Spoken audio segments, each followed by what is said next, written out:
Welcome, class. This is Pre-Algebra Lesson 5.1, Forms of Rational Numbers. All right, I guess you're excited, right? We're getting ready to do fractions. All right, everyone should be sitting up on the edge of their seat, just raring to go.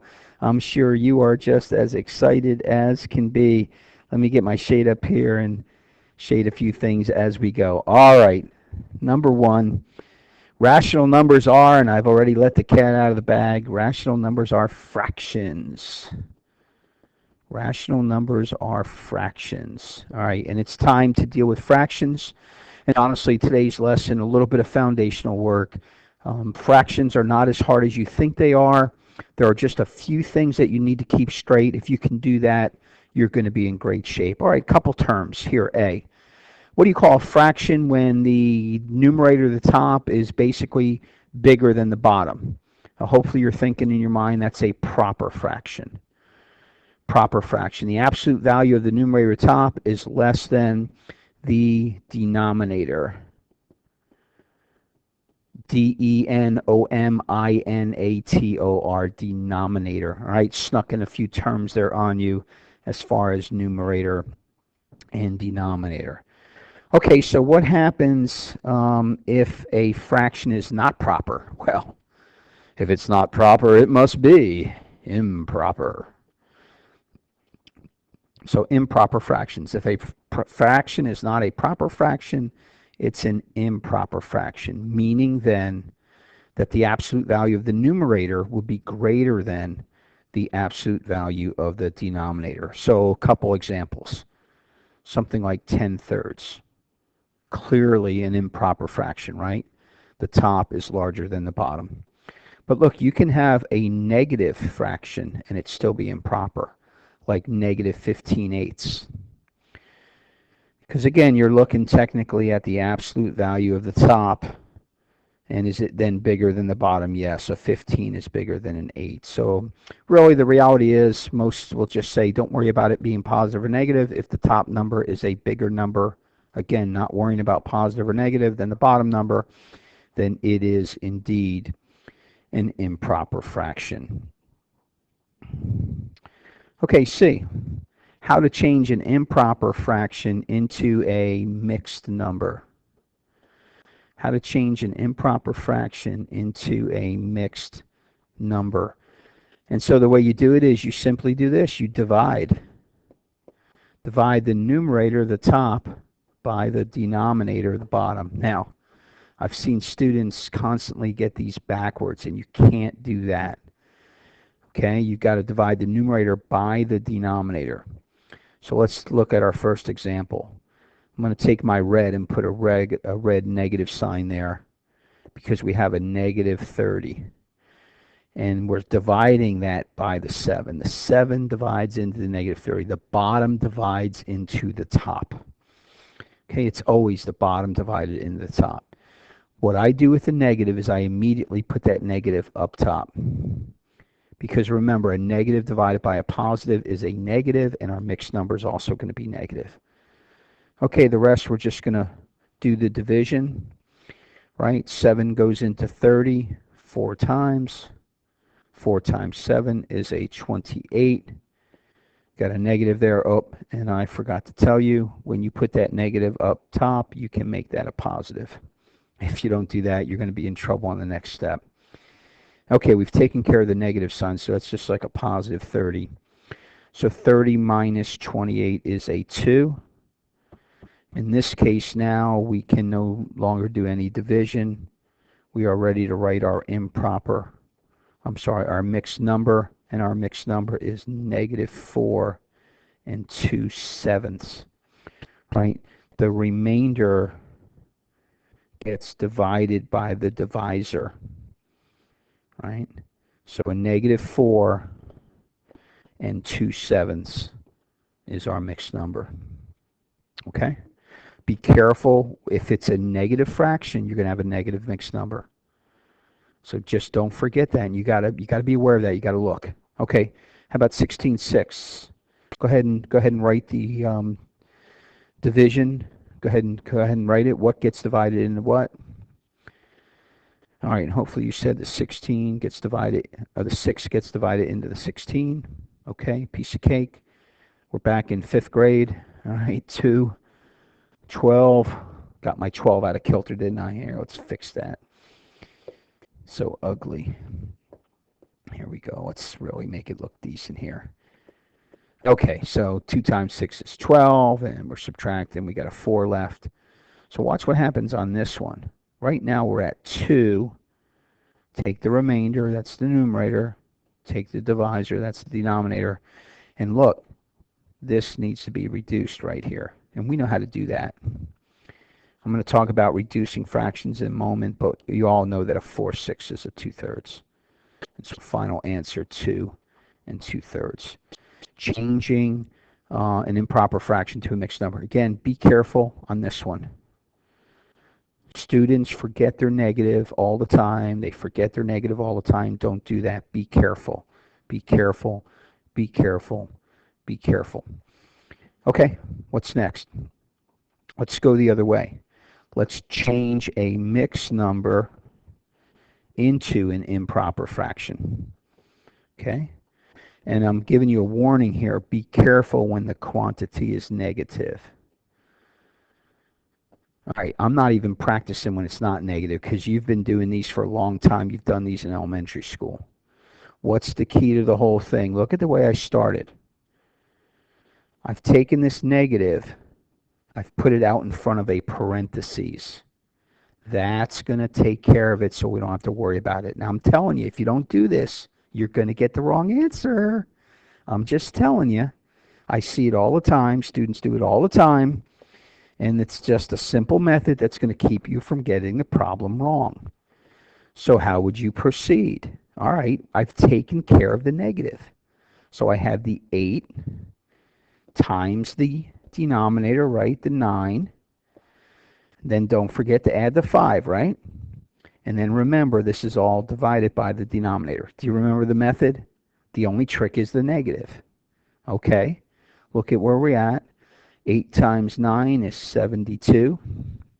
So now we have this. We have a negative 77, right?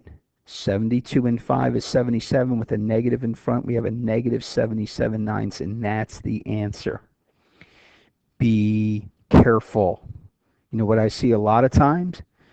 Students think they have a negative 67. That's what they think they have, a negative 67, because they think they have 72 negatives and 5 positives. No, no, no, no, no, no, no. You have negative a 72 plus 5. Negative a 72 plus 5. So you have negative 77. Be careful. I see it all the time. I see it all the time. Okay, try the next one. Go ahead and pause the tape and go ahead and try this next one. If you don't pause it, then you're just going to see what happens here in just a moment. Same methodology. Start with that parentheses, taking care of that negative. Okay, now I've got a 6 times the denominator 4 plus my 5. Just happen to have 5 again in the top. All divided by my denominator. Okay, 6 times 4 is 24. Right, order of operations. 24 and 5 is 29. I have a negative 29/4. I hope you got that right. I hope you got that right. I hope you got that right. Okay, what's next? All right, what's next? Number 2. Reducing fractions to lowest terms. reducing, reducing fractions to lowest terms. All right, now I got to pause for a moment. Now look, you guys have been reducing in elementary school. I understand that. And this is the way you learned. Why don't you look over here on the right? Look at this area where this circle is, okay? This is what you guys learned. You had something like this. I don't know, maybe you had a 6 on the top and you had a, let's go with a 15 on the bottom. And this is what you learned. I can divide the 6 by a 3, and I can divide the 15 by a 3, And therefore, when I divide them by a 3, I get a 2 on the top, and I get a 5 on the bottom. Okay, this is true, 2/5. But this methodology is bad. This methodology is, let me phrase it this way, not bad, but this methodology is not going to help you in pre-algebra and above. No, no, no, no, no, no, no, no, no. And I have this all the time as students try to hang on to that old technology, that old way of doing it, that baby way of doing it. That's the elementary way. It's the baby way. And we have some pretty interesting problems we've got to deal with. And I don't have the time to show you. I'll show you later on. But well, we're going to have problems where we've got all kinds of things in the numerator and denominator, and you've got to learn this methodology. Here is the way that will reduce anything all the way through calculus. Do you hear me? Through calculus. So learn the method now, and look, learn it on the easy things. You remember me talking about that in class, right? We got to learn the method on the easy things so we can do it on the more difficult things. Don't sidetrack the method because we're doing easy numbers and you know how to do them the old way. Learn how to do it properly. All right, so number one, what do? You factor the numerator and denominator. That's the proper way. And then once you're done factoring, you divide out the common factors. So number one, you factor the numerator and the denominator. Number two, you divide out the common factors. So let's take a look at this. So what are we going to do? We're going to factor the numerator and denominator. We're going to divide out the common factors. Okay. In this situation, because you have a top and a bottom, you always want room above and below your fraction. So when you're doing homework, leave yourself room above and leave room below, just like I did on your sheet. So I'm going to do the factor tree in reverse. I'm going to take that 30 and I'm going to make it a 3 times 10. And remember, we always cross off what we've just factored. Okay, and you can see that 10 is not prime. We can go 2 times 5. Everybody with me? We're just doing the factor tree up instead of down because I already have a denominator down there. All right, I'm going to use my blue and factor the denominator in blue. 42. All right, so let's go 7 times 6 is 42. And a 6 is a 2 times 3. I'm going to factor the numerator and denominator. And now all you're going to do is divide out common factors. Look at the top. Here's a 2. I'm going to circle it in green. And I'm going to find a 2 on the bottom, and they divide out. They're gone. 2 divided by 2 is 1. You can write the 1, but it's not really necessary. It doesn't do any value unless it's the only thing left. Now I see a 3 on the top. I'm going to box that in. I got a 3 on the bottom, and I'm going to divide those out. And again, that's a 1. So what's your final answer? All the tops times the tops. Well, I have a 1 times 5, or just a 5 in the top, and it's in the top. It's going to stay in the top. What's in the bottom? Only a 7. Answer, 5 sevens. 5 sevens. Okay? Let's do another one. Now, this is what I should see when I see you reducing. Again, we're going to learn it on easy things. You might have said, wait, Mr. Scarfi, I knew right away that you can divide a 6 into the 30 and a 6 into the 42, and I would be done already. Yeah, I understand that. I understand that. But look, what are you going to do when you have a problem like this? X squared plus 3x minus 4 divided by x plus 3. How are you going to reduce that? Well, you have no earthly idea. You know what we're going to do? We're going to factor this numerator. Say, factor? How in the world does that thing factor? Well, you have no idea. You don't know the math yet, okay? But it factors, whoops, it factors into that. Okay, so let's see, this bottom was supposed to be an x plus 4. So look, if I could factor this top into the red there, let me clean this up so it looks pretty for you. All right, hold on a second. I'm trying to show you fast because I want to do it quickly. Again, this is what we had. An x squared plus 3x minus 4 in the top. And again, the bottom should have been an x plus 4. You're going to learn how to factor this top into this. An x plus 4 and an x minus 1. That's what that's going to factor into. Now look what I'm going to do. See this factor on the top? I'm going to divide it out with the factor on the bottom. And what do I have left in x minus 1? This is the exact same concept that we're doing over here. And this is where math goes. And so again, I know you don't understand. You say, Mr. Scarfi, how in the world did you do that? Don't worry about how I did it. The point is, learn this method. That's the point. Learn this method. You need to learn this method so that you can solve this kind. That's the point, and that's the key. Okay? All right, let's do the second one. So we got a 4 on the top. That's simplistic. 2 times 2. 56. Do that one in blue. I'm thinking 7 times 8 is 56. 8, 2 times 4. Up. If I would have left a 4 in the top, I'd do it right now. And you can. And I knew I could have in the beginning, but you wouldn't have, so I'm doing it this way. Okay, would you agree? All right. One of the 2's in the top with one of the 2's in the bottom. 2 divided by 2 is 1. One of the 2's in top with one of the 2's in the bottom, right? Divide the top 2 by the bottom 2, and what do you get? You get 1. Now be careful. What's the top? A 1 times 1 or a 1. What's the bottom? Look carefully now. You got a 7 times a 2, and that's a 14, and the answer is 1/14. Okay? Reducing the fraction, 1/14. Let's try the last one. You guys want to try it? All right, again, pause the video if you want to try it on your own. If not, I'm going to deal with it. I will tell you this before you get started. I'm going to deal with this negative. I'm going to stick it right here, right now. Because we know a negative divided by a positive is a negative, right? So we better end up with a negative answer. All right, then I can deal with my 18, 3 times 6. And I can deal with my 6, 2 times 3. And again, try to be neat here. You sloppy people, you're in trouble because your stuff's all over the place. 30, 3 times 10. 10, 2 times 5. Okay, let's start looking for common stuff. 2 on the top, 2 on the bottom. They're gone. They divide out into 1. 3 on the top, 3 on the bottom. Divides out into 1.